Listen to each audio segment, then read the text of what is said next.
Okay, so sige, let's solve this strand of materials problem involving statically indeterminate members. So particularly, strain or yung deformation.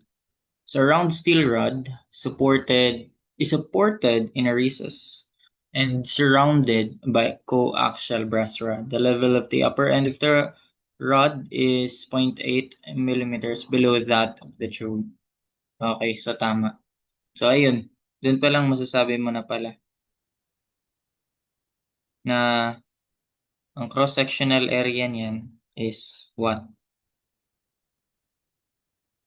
Yung sabi, around steel rods, and dito yung steel, bilog ba yan? And dyan yung steel, and then surrounded by a coaxial brass. Coaxial, pag sinabing coaxial, same ng center, parang concentric. Oops, ayaw talaga. Yan na lang.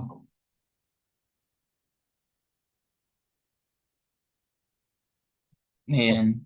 So dito pala ganito pala yung figure niyan.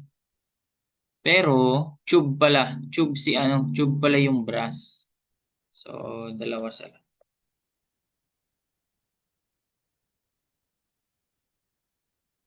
And third na ba? Ayun. Ganyan siya. Ito yung brass. Ito yung steel. Ganon. So, ganyan siya. Di kasi nilagay yung cross-sectional area na.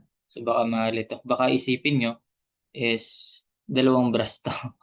Brass to. Tapos brass to. Hindi ganun. Yun yung una kong naisip din eh. So, yeah. So, upon double checking sa problem, it states coaxial. Then sabi rin, tube. O yun, dalawang keywords makikita mo. Coaxial, so same center sila, yung brass tsaka yung steel. And then tube pala, si brass. So that is hollow. So ayan. So we're asked what is the maximum value of P so that the central bar is not stressed. So ibig sabihin, aha. So kung si central bar is not stressed, dito na tayo mag-focus. So si central bar is not stressed. So hanggang dito lang yung deformation nito, yung flat plate na yan, magde-deform yan hanggang dito. Kasi di mas-stress si steel eh, hanggang dyan lang siya. 'Di ba? So saktong tama lang siya sa steel na hindi nagde-deform yung steel para hindi rin siya stressed. Ganon. Sige, so to solve that, number 6. So, syempre, statics muna tayo. Summation of forces along y equals 0. Siyempre, pangalanan natin 'to. Sabi ko axial, 'di ba? So dito na rin pala yung nandito rin pala yung bronze. Pero si steel since wala, di ko idadagdag. So ayun. So dalawang nun. Ay, wait, hindi. Yun lang yung bronze niya. Yun lang yung force. So ibig sabihin yung force P is equal to force ni bronze only in that case. And then, for the deformation, ang sabi, magde-deform si bronze. So that's PL over AE. P bronze. Length ng bronze. Or area ng bronze. Bronze ba? Brass pa. Brass ako ng brass. Ay, bronze ako ng bronze. PL over AE. So, ayun. PBR. So, yan yung P. Then, ang length ni bronze is 200 millimeters. Area ni bronze is pi over 4. Ayun lang. So, this one, kaya pala binigay itong mga to kasi um, may outer diameter and inner diameter. So, for the outer diameter, that is 60. 60 squared minus 50 squared. Kaya pala. Multiply natin sa modulus of elasticity ng bronze, which is 100 gigapascals. So, 100,000 megapascals. So, yan. Delta BR natin is yung 0.1. Parang O yung point ko. 0.1. Then, we will have a value of P. So, that will be 0.1 times pi over 4. Then, diameter squared minus 50 squared, 10 times 100 times 10 to the third, divide by 200, and voila, 43.196 or 43.19, 43.20. That's the answer. If this maximum load is doubled, so sige, store natin to sa F, force F. So, ano sabi? What will be the stresses in the steel and brass bronze respectively? Okay, kung magdo-double pala yun, edi magkakaroon na pala ng deformation si steel. So, i-twice natin to, i-twice natin yun. Sige, copyhin ko na lang to. Para sa baba. For number 7. So, syempre, kung twice na natin yun, magde-deform na to si ano. Bababa na rin to. So, hanggang dito, yung P, pag in-increasean mo pa ng isang P, so magde-deform na rin si steel. So, pag ganun, so we will have forces na neto. Pero, nandito pa rin yan, sabi, axial nga sila, di ba? Co-axial. So, this one is force ni steel and force ni bronze. So, ganun. Co-axial. So, add lang yan. Hindi ko pala nilagay dito. So, ano yun? 43.2 kilonewtons. 43.2 kilonewtons. Ayan. And then, ayan. So, for number 7, what will be the stresses in the steel and brass? So, for number 7, so steel, summation of forces along Y, equals 0. So, again, twice na yun na P. No? 2P na yun. 2P equals force ni steel and force ni bronze. Ay, brass nga ni. Brass pala. Bronze ng bronze. So, brass. Okay, that's brass. Then, ayun na, may mga deformation na sila. Pero ang sabi, ano daw yung stress? Force over area. Ayan. Tama? Is doubled. What will be the stresses? So, kailangan lang pala ng force. Hindi pala natin kukunin yung deflection. Pero ang gusto, isunod na, gawing follow-up question, ay follow-up problem na lang yan. Okay, so for PST, again, yung gagawin natin dito, hinahanapan natin ng forces. So, ayun. So, syempre, sabi nga, statically indeterminate yan. So, kailangan natin, di lang, we can't just use the static equations, yung equilibrium equations. So, we need to use the, strain, or yung, so deflection na.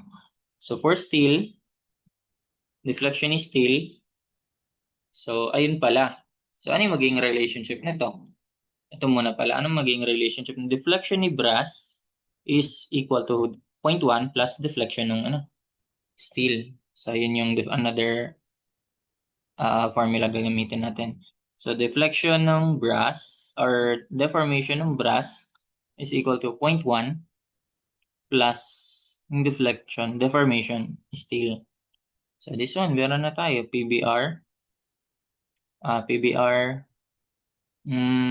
length BR, PL over ABR, EBR. PL over AE equals 0.1 plus PL over AE ng steel, PL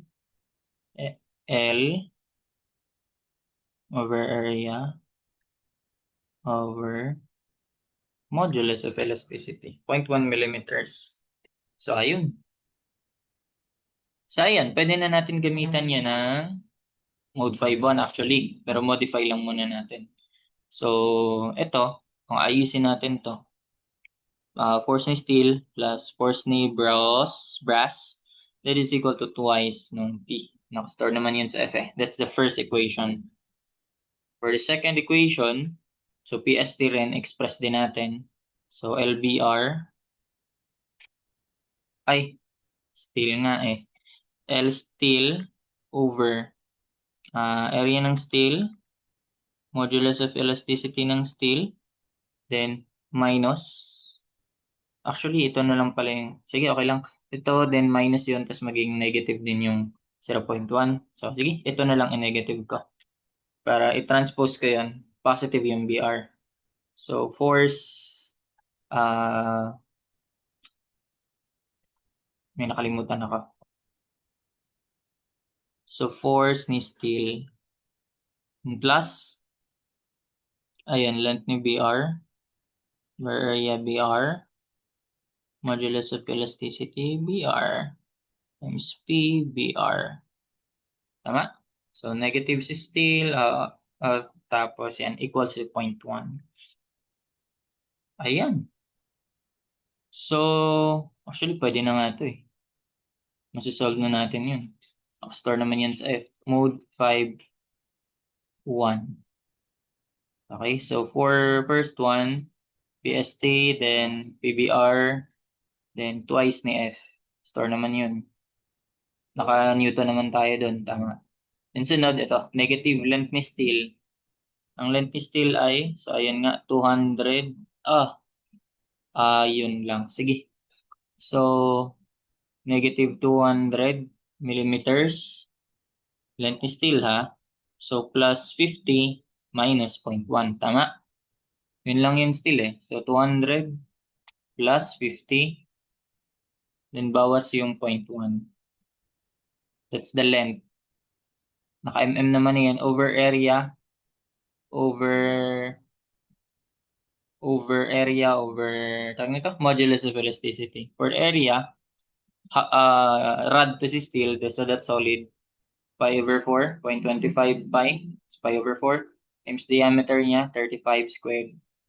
And multiply natin sa modulus of elasticity, given na yun, alam na yun, 200 gigapascals.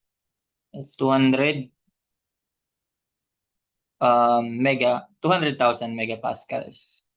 And for the for the brass pala, bronze ako ng bronze. So that's 200. 200 all over area ng brass. Ayun lang. Dapat pala in-store ko na yun. Haba na ito.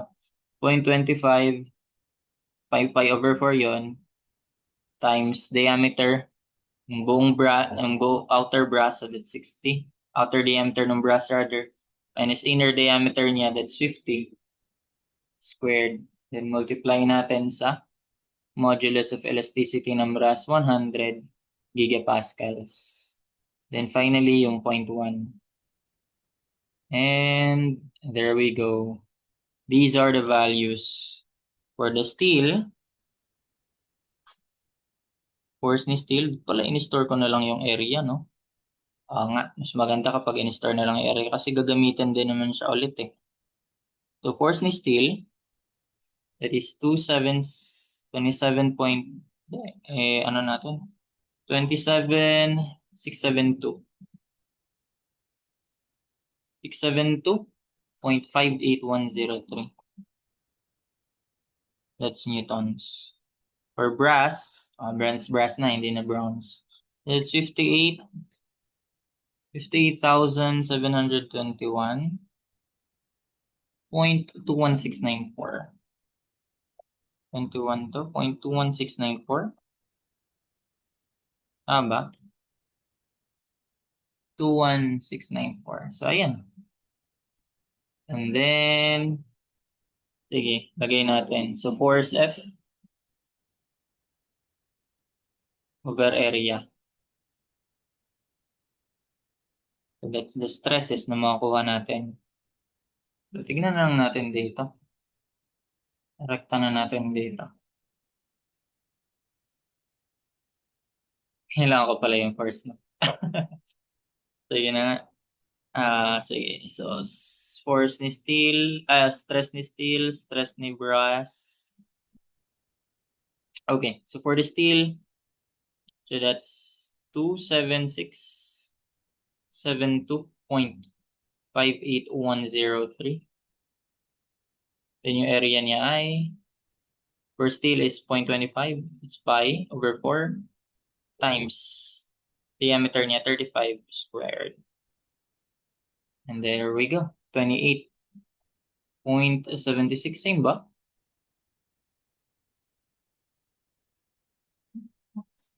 Wait. 27672. 28.76. Yeah. Kasing sa bronze naman, 58.721. Oh no. 58,721.21694. Then area is 0.25 pi. Pi over 4, that's 960 squared minus 50 squared. Tama?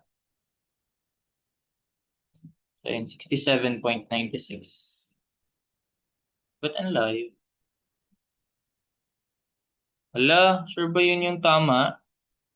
It's 67.96.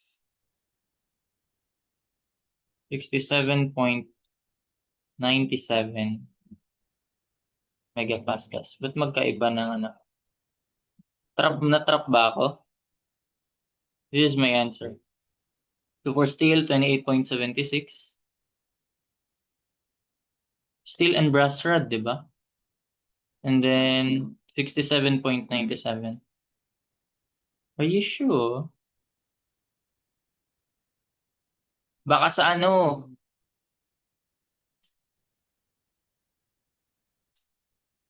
Ang steel ay 28. Ayun. That's my answer. 43.2 and 28.76, 67.97. Thank you.